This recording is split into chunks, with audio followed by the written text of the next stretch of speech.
Chief Secretary Sir, esteemed guests, panelists, and all participants. Welcome to the second day of the conference on transforming skill ecosystem in Jammu and Kashmir.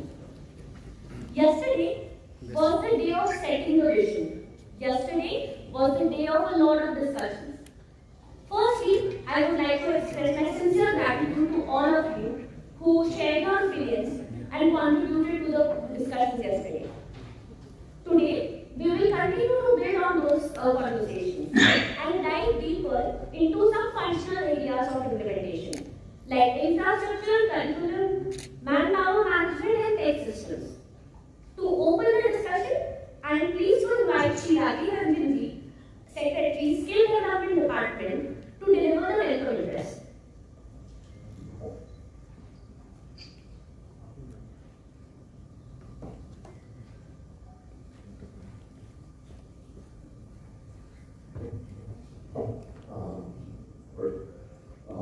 Chief Secretary Sir, and all the colleagues out here. Just to recap what happened yesterday.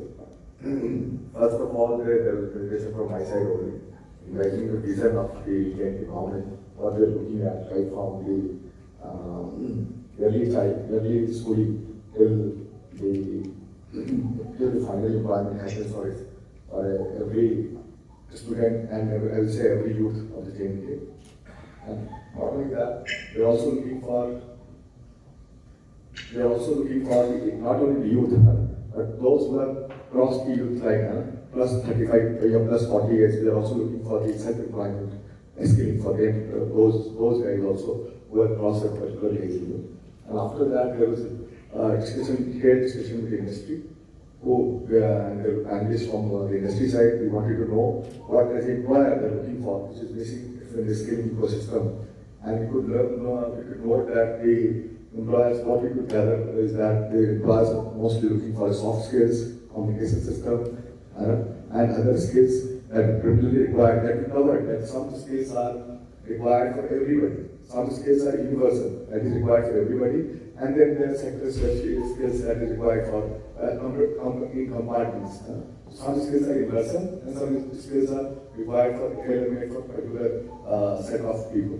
This is what we can gather from that. And I won't take much time because today we are already running late and we have started a little late. So I would just request Rashi to continue with what today's program is.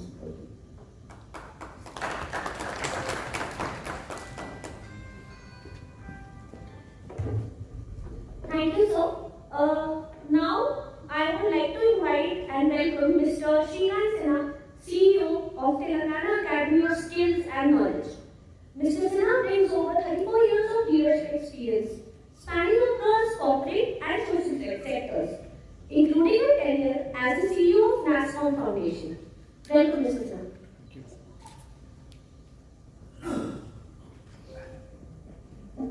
Thank you very much. Honorable Chief Secretary, Secretary Skilling, other dignitaries on the dais, off the dais.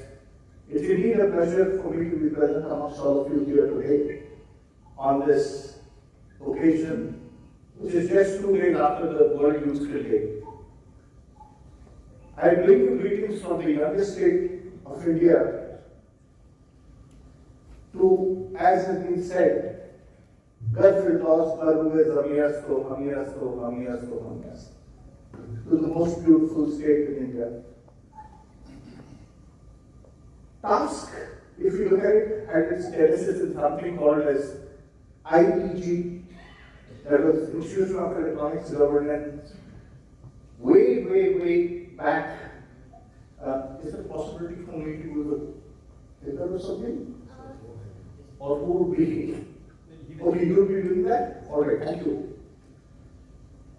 So we were set up in 2004 quickly as any other institution for electronic governance was set up. Then it became JKC, Jawaharlal Nehru Knowledge Centers. In 2014, when the state was getting bifurcated, at that time a survey of 1,400 plus organizations was done, only to realize that less than 10% locals were working, and the people who were working were not matching up to the expectations of the industry. And that is where task was created with a threefold vision. Of course, our mission is very, very simple: democratizing opportunities, which incidentally is the theme for this conference also. How do you help serve the underserved? And that's what it was. Can I have the next slide, please? In terms of numbers and in terms of our vision, is a threefold vision, which is skilling for employability, ensuring that we are able to provide the right, ready, trained resource as, when, where any organization across the state wants it. And we know that a lot of investment keeps on coming into Telengana, and the unique training requirements that these countries. And in terms of the numbers, we have skilled more than 10.40 lakh students. Skilling students is not enough, so we also skill faculty members. I think that is one thing where most of the states and most of the things I was studying the virtual university headquartered of Malaysia before I decided to give it all up and ensure that I'm able to pay back to the society. There also the thing was lacking. Faculties have to be skilled first, and both on pedagogy as well as technology. And we are technology agnostic, so we do IDITS, we do pharma, we do manufacturing, we do logistics, we do retail, we do everything. Whatever is required, we are able to skill people. If we don't have the skills ourselves, we work with organizations, and that's simply how it is. We work with 80+ partners. We are not integrated into the curriculum. We sit over and above the academic curriculum, and that's how we implement our programs. As I said, we offer 110+ programs. Right now, 330,000 roughly students are benefiting across Telangana through our ecosystem. And of course, we are not into, we are, if you look at our logo, right? Sorry, it's stolen by my own image, but it doesn't matter. It is a learning tree with a difference. It has got fruits on each and every branch, which means anything that task engages in should result in one of the three things: either a job, a livelihood, or an entrepreneurial opportunity. We run a program on entrepreneurship called as I4TY, Innovation for Telangana Youth, where anyone in the age group of 18 to 35, a college student, a school dropout, anyone in that age group can log into this virtual program and benefit from it. And it comes with a punchline, Samajika Vishkarna Sarala Srikant, which means social innovation for simplifying lives. And that is typically what is the focus of this program. I am not focusing on unicorns, decacorns, etc. Country needs job creators. I am focusing on solopreneurs and micropreneurs.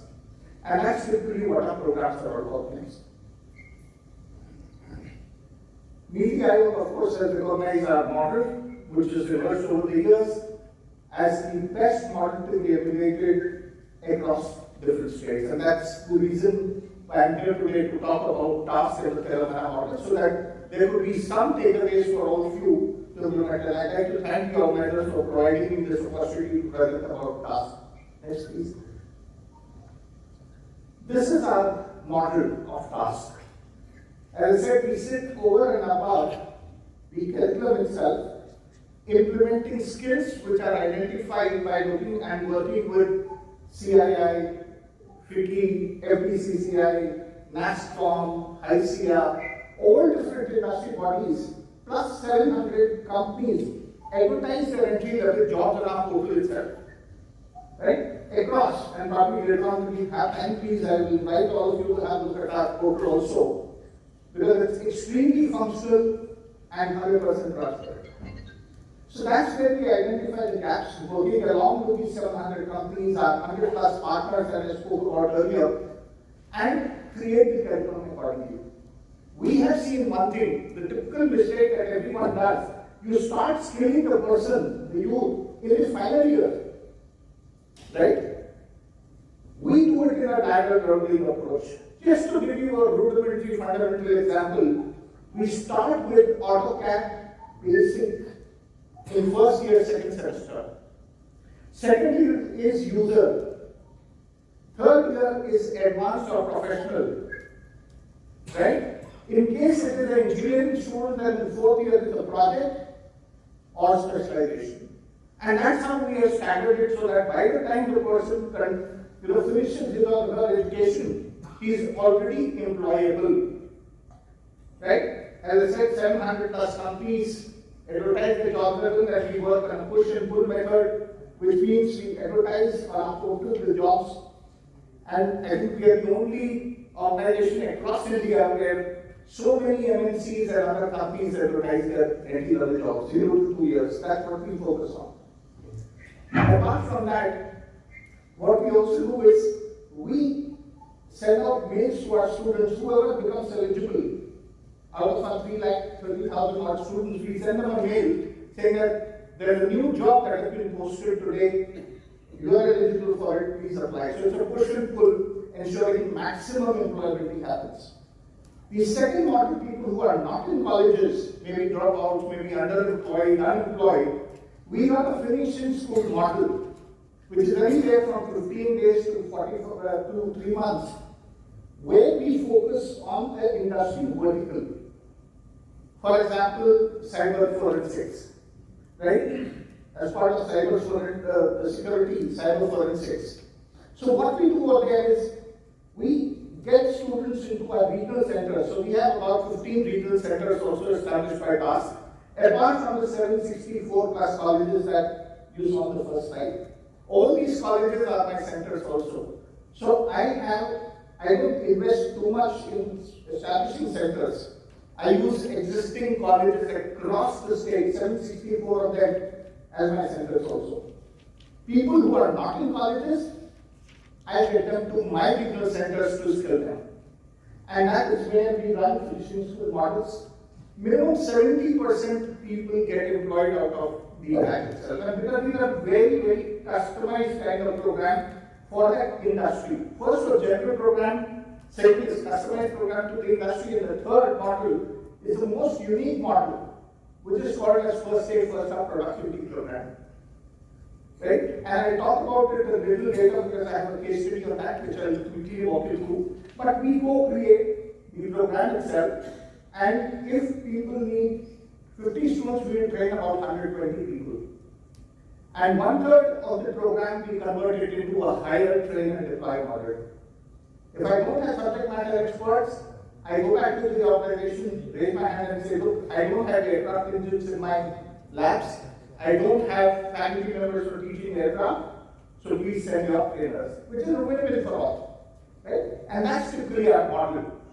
Another thing which got mentioned earlier in the summary of yesterday by the secretary, very simple thing, which is today's soft skills, in fact we call it as essential skills, right? And that is where we have changed the model, and we, instead of not calling it DBT for a reason, but we call it as BDT. We talk about behavior, domain, and technologies in all our programs. Right? Just to give you an example, essential skills, 21st century transferable skills, growth mindsets, and higher order thinking skills, all these are imparted to the students across the 3 years or 4 years of their educational journey. And that's typically what our focus is. So we focus on behavior because that is going to continue. Today, even if anyone is supposed to be the best of the pundits, cannot predict what the future will be. When I used to teach AI way back in 92, 93, it was called as artificial intelligence and expert systems. That's called machine learning. At that time, we used to capture the explicit knowledge and tacit knowledge of an expert, like a doctor. Right? If the fever is 98.6 and above, you have fever. That's a rule. That's an explicit thing. But sometimes the doctor used to check your pulse and say, okay, you've got a stomach upset. That is tacit knowledge, which is now being established through data sets. And due to the power of compute, things have changed. So our focus is fundamentals. I ask a question to most of the students whenever I go to any student gathering across. And when I was still at the foundation, even before that in Southeast, in the Middle East, I've been asking this question to some of the best university students. If I have to empty the Indian Ocean using a bucket, how much time it will take. And the typical response would be 100 years. If you empty the Indian Ocean, where will you put the water? All these kind of things. And then I used to ask them, okay, tell me what are the two variables there? First variable is the size of Indian Ocean, second is the size of bucket. What is the size of bucket is half the size of Indian Ocean? Then people will say 2 times. And then why aren't you opening your minds? Think out of the box. Look at what the problem is and critically analyze it. So critical thinking, problem solving, all these are skills of the future. Right? So focus on the fundamentals is the most important thing, because today it's Python, tomorrow it will be Cobra, day after tomorrow it will be something else. Right? So how do you ensure that you skill these students with the right kind of technologies, right kind of focus is most important. Next please. This is our proposition for all the stakeholders, which is the youth itself, in terms of employment and other things. I'll not walk these the whole thing, but I'm happy to share this presentation with all of you. Not a problem at all. Organizations, of course, any new organization, any new concepts, etc., can be tried out by the students, they train our students, and the best part is most of the corporates work with us on a pro bono basis. Next. These are some of the events. We did a huge AI Global Summit recently in last September, where we announced the AI City coming up. Next. This is our team, which is part of the Green Skill Academy, which we have formed with one of our partners called 1B, who actually 4 students went to New York, to the UN, and they spoke about their ideas. And that's the level at which we want our youth to be pitched. Please understand, I think over here it will be the similar case. 60% of our students are first generation learners. Right? And we have to expose them to different opportunities. Next. We recently signed up with Q&A. As we move ahead with the autonomous cars, look at the medtech that is coming up, everything, food processing has also changed. A lot of real-time operating system will become very, very important moving ahead. Software programming, app programming is gone. Next 2 years maximum it will be there, beyond that it will not be there. Right? So it's important for us to understand that and work with the technologies which will be the latest technologies going ahead. And that's where we have signed up. For our I4TY program, we won the Scotch Gold Award because it impacted the lives of 20,564 youth. Next. This is some trainings going on in our colleges. Next. Placement drives, placement talks, etc. Next. Some of our corporate partners who are partnering with us for course delivery also. Sometimes, for example, Salesforce gives us their training mixes. They have trained our faculty member first. These faculty members act as mentors.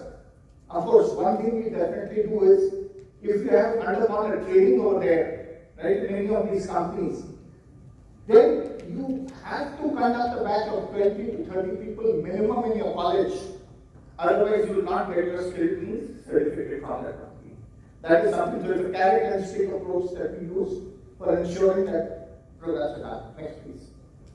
This is just a small list of the 700 plus companies that advertise their entry-level jobs on our portal, and plus are part of it. And you can see over here, we have right from Infosys, etc., to let's say science, which is into aerospace, Genpact. You have all the ones. You have there are a whole lot of Orbital Pharma. It's across industries, across sectors. Next. Quickly moving on to 3 case studies which I'd like to quickly share with you so that you can emulate similar models. So I've spoken about the ladder learning approach and how we interact with colleges. These are 3 separate parts. Next. This is our I4TY program where we got the gold award, Scotch Gold Award. We work with the ecosystem partners. Telengana has got a very, very strong innovation and entrepreneurship ecosystem, and that's where we work with them. This is our model. Typically, a business school will start with entrepreneurship development. But we come from a different standpoint. We say, who are we to refuse anyone from becoming an entrepreneur? So we start with an innovation and entrepreneurship mindset development program first, which is of 7 weeks, linked to 7 SDGs.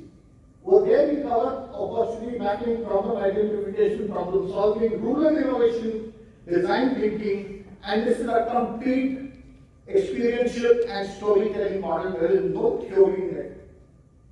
I invite all of you, and in fact the students also, please feel free, go to our task YouTube channel and look at the I40Y 2.0 videos. All videos are available online for anyone to use. Once that is done, from 20,000 we bring it down to 10,000, 10,000 to 5,000, 5,000 to about 500 ideas of 1,500 people roughly. Then we start with a 10 weeks program that is there, which is entrepreneurship development. So here they have identified the problem, they have already started understanding how you solve the problem, then we take them through seeing what can come out of the problem. My heroine right now is this 11 years old girl from one of the villages in Telengana. I don't know her name, by the way. What she has done is something brilliant. She has taken 2 sticks, tied it on one end with a string, created a wedge in between. She keeps it over a bucket, which is higher than the 3 bhavanas she keeps underneath it. Right? Evening when her parents come back from the farm or the garden with their lemons, all she does is rolls it down. She has created a lemon sorter powered by gravity. 11 years old girl. If we are able to tap this kind of a potential in any state, nothing can stop India from becoming a developed nation. And that's where our focus of this program is. Every entrepreneur wants funding milegi, grants milegi. But they have never sold anything in their life. So we have a DIY component in between, which we give them autobiography of Bhagat Singh, Dr. Ambedkar, Mahatma Gandhi, and say sell it. You cannot teach consumer behavior in a classroom. You can't teach the handling the first rejection, first acceptance in a classroom. Once they sell this, once their favorite uncle, who was always listening to everything they said, refuses to say, I don't want it, that's when they realize what rejection is. So this component is also added, and then we move to markets, test beds, structure of the entire entity, etc., etc. So that's typically how our program runs. Next, please.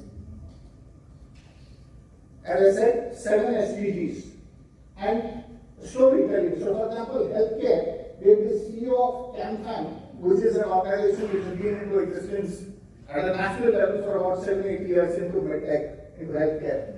Similarly, for others also, urban development, education skill. Here we have on accessibility, climate action and sustainability, livelihood, sustainable and improving access. So we have experts. One is a budding entrepreneur, one is an expert in that field. And that is what these 20,000 students got exposed to. Next. But that story doesn't end there. We have the who's who. Since we are doing a virtual conference and 3 virtual conferences are done during this program, they are exposed to some of the topmost people. Of course, that was our Special Chief Secretary earlier. The gentleman on the first slide was the new Special Chief Secretary.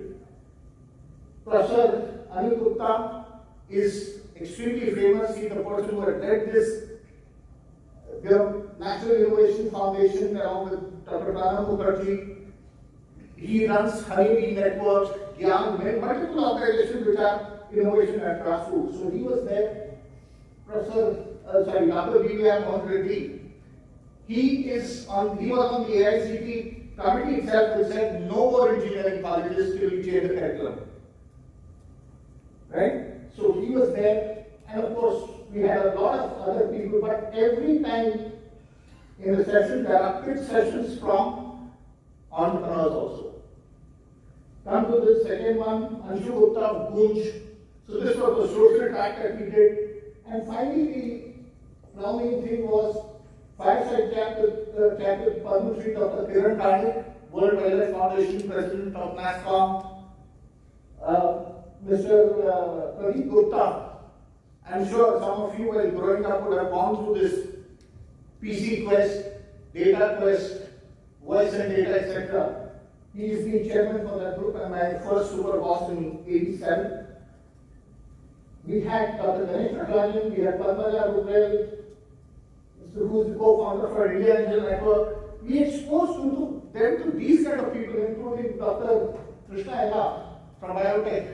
He spoke about Covaxin. So these kind of people they were exposed to at that stage. Next, please. Sorry, slightly irrelevant problem, but talking about the first year first after productivity program, I'm taking the example of Safran, which is a French aircraft engine manufacturing company. Next, please. So we looked at not the skills, but competencies. Right? If you ask me personally, I will say skills is a dead horse. We should stop flogging it. And the model I propose is C3AI. Competencies, attitude, aptitude, aspirations, interest. If we are able to work on these 5 pillars together, none of the youth will be without jobs. I've had calls where a person called me and said, we are ready to pay 1 lakh rupees per month to a person. I said, what qualifications? No qualifications. What does he need to do? Does he need any eligibility, anything? No, nothing. Only he should be a good sleeper.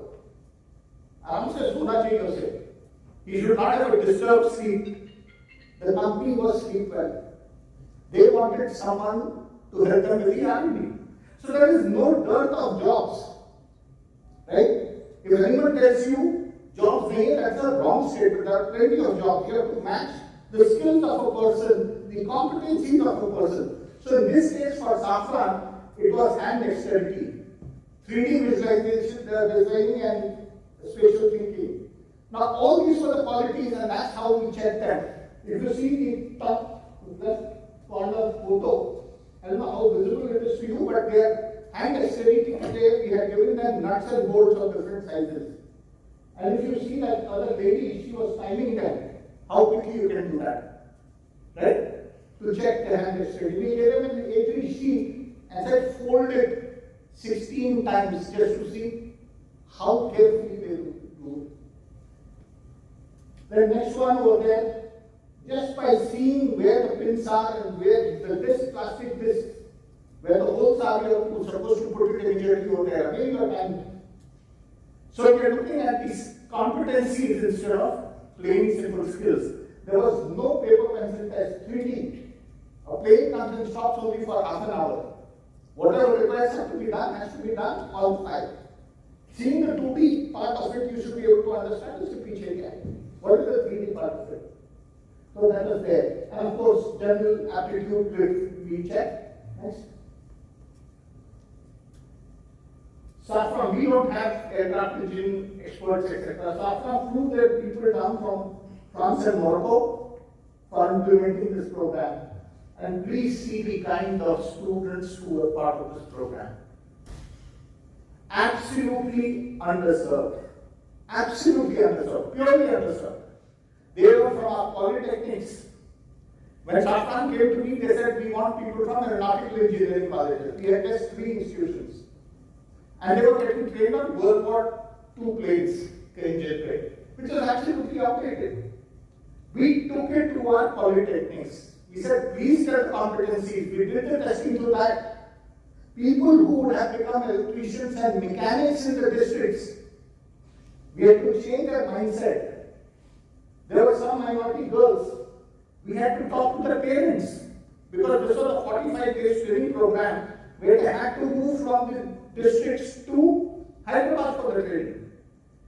I'm happy to say we started with 90 people, one-third, 70 people continue today, 51 of them are working in Safran in Telengana. Some of these girls have gone to Morocco and France also and got further trained. People who had never even flown ever in their life. Next. This is the last thing I'd like to talk about. A lot of students are there who haven't got jobs, are from economically weak backgrounds, etc. Next. So that's where we focused and we ran this program. We started with about 280 youth, 23 they had appeared for interviews, Nirmala job 24, again they appeared, no jobs. We took them through a 45 days training, and these are from different districts, remotest of districts. We avoided Hyderabad, essentially. We said no Hyderabad at all. But there were a couple of people. 45 days we trained them, extensive training.